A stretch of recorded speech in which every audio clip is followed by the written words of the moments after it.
Alors voici notre faux compte Instagram ProAnna qui est vide pour le moment puisque nous ne suivons encore personne. En cliquant sur l'onglet découverte, Instagram nous propose des thèmes, des vidéos et des photos que nous pourrions potentiellement aimer. Pour le moment, les photos sont assez neutres car Instagram n'a enregistré aucune de nos préférences. On va tout de suite changer cela en allant suivre des profils qu'une fille de 15-25 ans pourrait aller suivre. En allant dans la barre de recherche, Instagram nous fait des suggestions de personnalités auxquelles s'abonner, comme celle de Taylor Swift par exemple, et en s'abonnant à Taylor Swift, d'autres suggestions apparaissent et on va aimer celle d'Ariana Grande par exemple. Ensuite, on retourne dans la barre de recherche et on va aller s'abonner au profil d'Emma Watson. Voilà. Et pour finir, on va aller s'abonner au profil de Selena Gomez, qui est le profil Instagram le plus suivi au monde, avec 144 millions d'abonnés.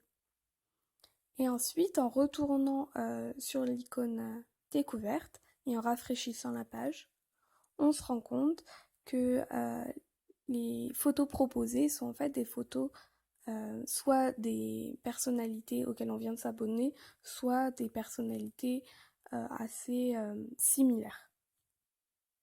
Voilà. En allant sur notre page d'accueil, on retrouve donc les stories des stars auxquelles on vient de s'abonner en premier plan, et ensuite les derniers posts des personnalités que nous suivons.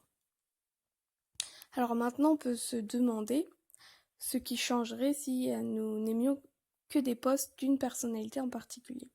Donc là, on regarde les différentes stories de Taylor Swift, et ensuite, en retournant sur le profil de Taylor Swift, on va aller regarder ses publications et les aimer, ses dernières publications.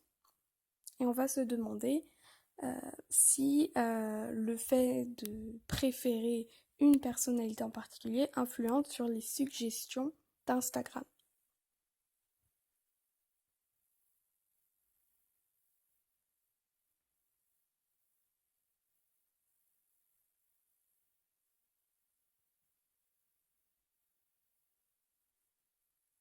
Ensuite, on va faire la même chose avec le hashtag Taylor Swift, qui là va nous montrer des publications plutôt en rapport avec les fans. Enfin, en tout cas, des publications plutôt postées par des fans de Taylor Swift.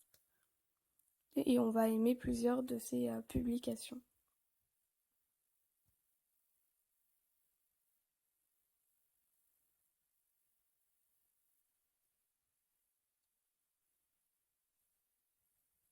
Ensuite, en retournant sur l'onglet découverte, on se rend compte que Taylor Swift est désormais partout.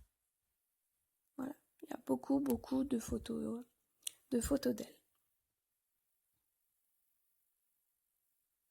Et donc cela nous prouve que le filter bubble est bien présent sur Instagram.